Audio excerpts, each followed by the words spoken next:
What's up, chess fans? Welcome to your day 2 recap of the PogChamps. Today we had 4 people squaring off. xQc, the man, the myth, the legend himself, the people's champion, taking on Easy with Aces, poker superstar.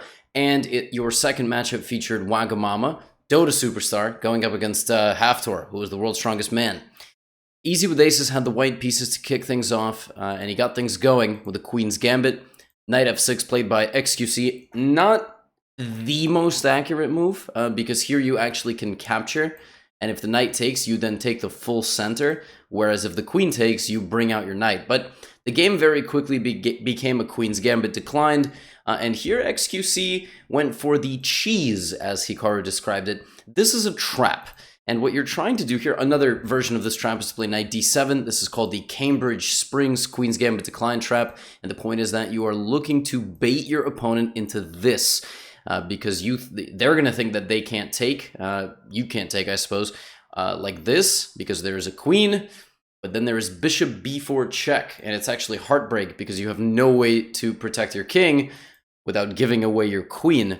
So you can keep this in mind if you play a Queen's Gambit declined and they play bishop g5, block your queen out like this. Finton, though, principle, takes the knight, then takes in the center and reinforces with e4. However, here, xQc finds a very, very nice idea, plays f5. Now, this is breaking some opening principles, not developing the pieces very cleanly. Still a very interesting tactical idea. You can't take it. Vincent brings out his bishop, and now takes will result in the defense of this piece. xQc plays knight c6, fantastic move, developing again, hitting the center. Knight f3 here from Finton, and long castles and short castles. Now, at this point, even though Easy with Aces does have a pawn advantage, his awkward coordination in the center means that black can potentially start to create some threats with moves like rook e8, bishop e6, and so on. xQc plays a little bit more solidly, plays the move g6, not a bad move by any stretch of the imagination, looking to play bishop g7. Now here, there's a couple of ideas. You still can't move this pawn forward whatsoever because the knight on d5 is hanging. Maybe you play rook c1 and start to create some sort of attack. You also have knight g5, which abandons the defense of the d4 pawn, but looks to get into f7. Not so easy to defend either, because the queen actually has no move to stop that. Black maybe would have to play something like bishop to e8. All right, nonetheless, Finson plays a3, which looks like it's not very strong, but he's trying to play b4, b5. So bishop g7, hitting the pawn in the center with the bishop, and queen a4. This is a really interesting idea, defending and attacking at the same time. The thing is, here xQc detonates what looks like a really nice tactical idea. Knight takes d4, and that does work because you can't take it with either of the pieces since the queen is hanging and the knight is protected. But he forgets that this knight used to serve a defensive duty on a7, and now after queen takes a7, he's in some trouble. Checkmate is threatened, and so he played c6. A better version of this would have been to stay patient just for a moment, playing king b8, setting that up. That is a concept that beginners overlook. They want to make a move, but they forget that a piece served a defensive purpose. So he plays knight d4, plays c6. Now queen a8 from Finton, queen b8 played, and knight e7. And actually, despite both pieces jumping into their maximum, it is impossible here for white to do any further damage. After queen a5 check, b6, and queen to b4, black's position is more than okay. Here, what you should do is you should damage my structure. You have to not forget that that is possible, and then maybe start bringing more pieces to the game. Easier said than done, obviously, but a move like, rook e8, for example, which hits the knight and sets up maybe a backwards bishop move, pinning me to my own queen. Very, very dangerous. xQc in the game plays c5. This move is a mistake because even though it attacks the queen, that pawn also used to serve a defensive duty in covering the d5 square, but very, very tough to see. And now we get queen c4. He does damage the structure and plays bishop takes b2. But that's not a pawn that you want to grab. I know it's a free pawn, and I know that it attacks the rook, but sometimes in chess, that's not enough. And this allows the rook open life. And here, he tries to equal the danger. And he probably thought, well, if he takes, then I take. Life is good. And he wasn't wrong, except I don't have to take you, right? That's the point, is that in that one branch of thought, you're correct. But here, Finton just finds the check. Check, and now you pick up the bishop, and you're just gonna break through on this side of the board. All of a sudden, the game is completely lost. Not just because Fintan has a 3-point advantage. Most importantly, the king is the most active piece for xQc, and now you're gonna start bringing in the pieces and immediately swarming. You're not looking for an endgame. That's exactly what Fintan does. He brings in the second rook. He takes on b6, and here it's basically mate in a variety of ways, and he finds another. One of the clean ways to do it, I should say. Queen b5, queen c6. Overall, a very interesting game that left theory very early. Both sides could have, potentially marginally improved on their play. But hey, that is not a bad game between two players rated 873 and 1056. So now that Easy with Aces has a 1-point lead, xQc has to win to force the Armageddon. In the second game, he had the white pieces, Caro Kann. And now at this point, you either play this or you do something with this pawn. Bishop d3 it's not a good move because it's too cramped.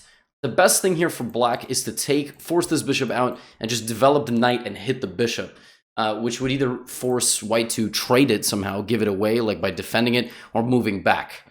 And you don't really want to do that. In the game, we got an exchange, and then Fintan played a little too aggressively for my liking. There's nothing exactly wrong with the move e5, but the Caro Kann move is e6. You want to keep your center kind of locked together. And e5 can actually come with a drawback. Rook e1 is a fantastic move. And in this game, Fintan did not develop his kingside pieces. So actually at this moment, as early as move 6, there was a crazy tactic that xQc could play. A move that looks completely impossible. You can pause here and try to find it. I'll take a sip of my water. I don't have any more lake rocks. Gotta go restock. Yeah, that move is actually the illegal-looking knight takes e5.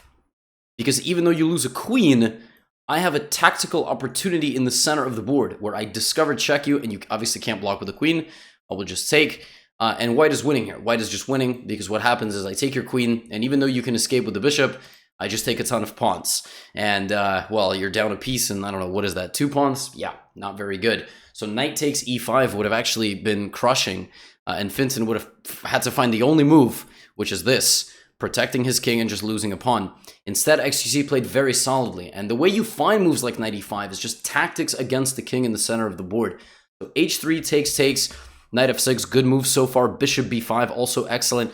And here, takes, all xQc had to do was find this move. He would have been in good shape, but he plays b3, misses it, still missing it, and now it's a little bit too late. Fintan plays e4, queen c7, bishop takes f6, and here tragedy struck for Fintan because Mr. Easy with Aces, I know you're watching this, has criticized the move en passant so many times, and in this game, it would have served him a really big benefit if he had just found the move en passant, and recapturing this is impossible because of the attack on the rook.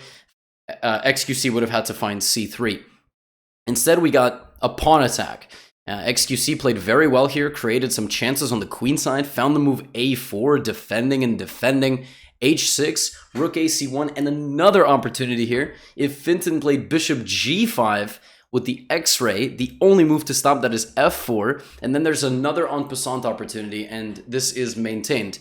So in the game instead, he offered a rook trade. It's a very, very balanced endgame, actually. I mean, I know there's a situation that xQc has to win here to force the Armageddon, but a very instructive game, which simplified into a queen endgame that should end with a draw by repetition here. That would have been the best thing for white.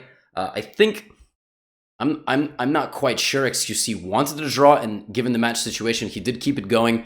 But black is doing very well. And here the way you actually win this position with black is you consolidate and you make sure that you can get checked, but that there is no perpetual. So what you're trying to do with black is you're trying to stop the perpetual, get your king to a safe square. You're not really worried about this pawn because now your pawn promotes and your king's diagonal is safe. So actually e2 was a mistake because of queen c8, queen f5, but it doesn't matter. Great consolidation here, promotes a second pawn. Aggressive move. There's a lot of different mates here, and he finds one of them. Queen 3 to f2, and Easy with Aces takes a 2-0 win over xQc. 3 points for the overall score group, tying him with Ithafu. In the second matchup of the day, we had the Mountain with the white pieces taking on Wagamama. Like I said, Dota superstar. e4, c6. I did teach Wagamama his openings. but I also teach Haftor, so it was a bittersweet coaching session for me. And here he busts out the hillbilly attack, which I was not expecting. This is not what I had shown Haftor. I showed him the exchange Caro-Kann. Here the point being that if takes, you play queen h5, but we got e5. Takes, and a nice idea here, d4. This is actually not what black is supposed to do. Haftor in this game, a common theme for him is going to be attacking the center with pawns and breaking up the opponent's position. That's what he should have done, because he actually developed his pieces beautifully, but then he missed certain chances. He actually had chances here early on to like really do some damage to Wagamama's position multiple times. I don't know what this knight b5 move is. I have to talk to Haftor about it. And now bishop e2 is a nice find because if queen takes, there is this. So actually you have to go here. Missed that. But then another thing that he continuously just missed the removing of the guard. And then when it was too late, he was trying to bring his queen over to the king side to create an attack. And just a quick central pawn fork there from Waga. Put him a piece up. In the face of this big attack, you can play a move like g6, but he finds another nice idea. Knight to h5, and then g6. And, well, he hits the queen, defends the pawn. And rook e4 played. He doesn't get tunnel vision. He notices here that there is... well, just kidding. He didn't notice. I don't know why I thought he noticed. I'm just gonna record straight through this blooper, but I swear I thought that he found the fork. Okay, well, Wagamama should have found the pawn fork. Instead, he did get tunnel vision and took on b2. I guess I trusted him, and at this point, I tuned out of the show. The other idea that he could have played is knight f6, which is just bringing the piece back and hitting the two of these pieces.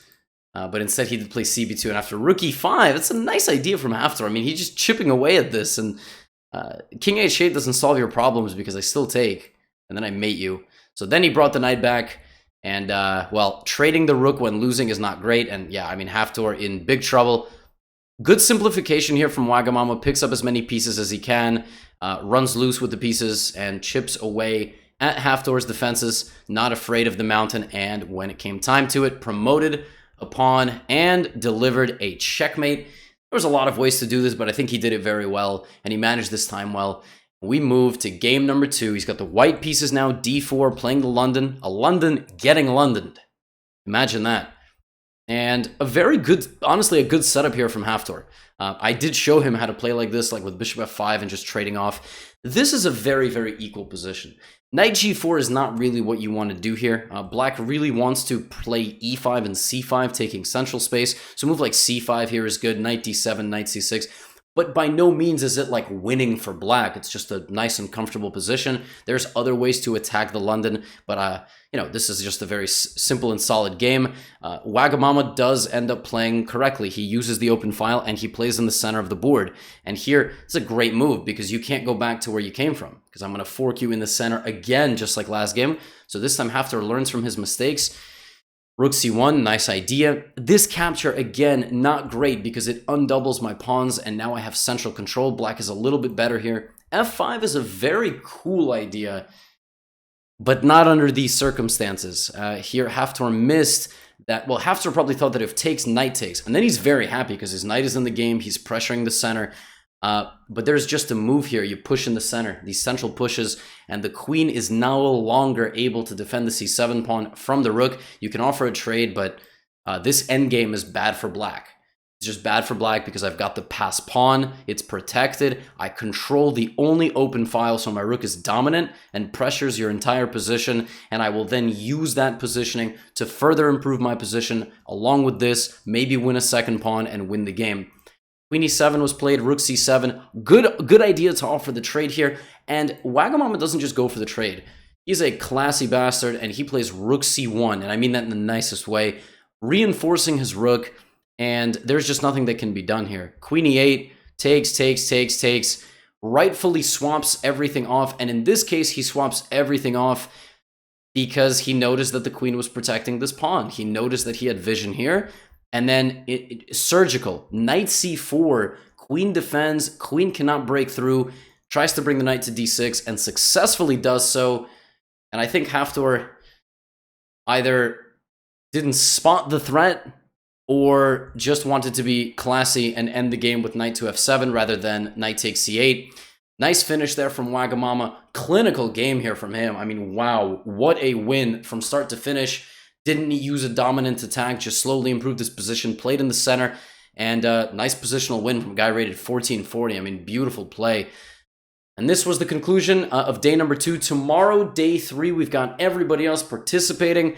Some of my students like Cutie Cinderella, Dog, who I've done lessons with on my YouTube channel. If you haven't caught those, there's a whole playlist actually of PogChamps lessons and now recaps. And that's basically all for now. Hopefully, you know, this recap was more serious, and actually there were certain things that you could learn from, pick up on both in the opening and in the middle game, and the recaps will continue the entire PogChamps season. There are more videos over there. I'm constantly uploading videos as well to the E4 rating climb. Please enjoy. Subscribe if you haven't already. You're awesome, and I'll see you in the next one.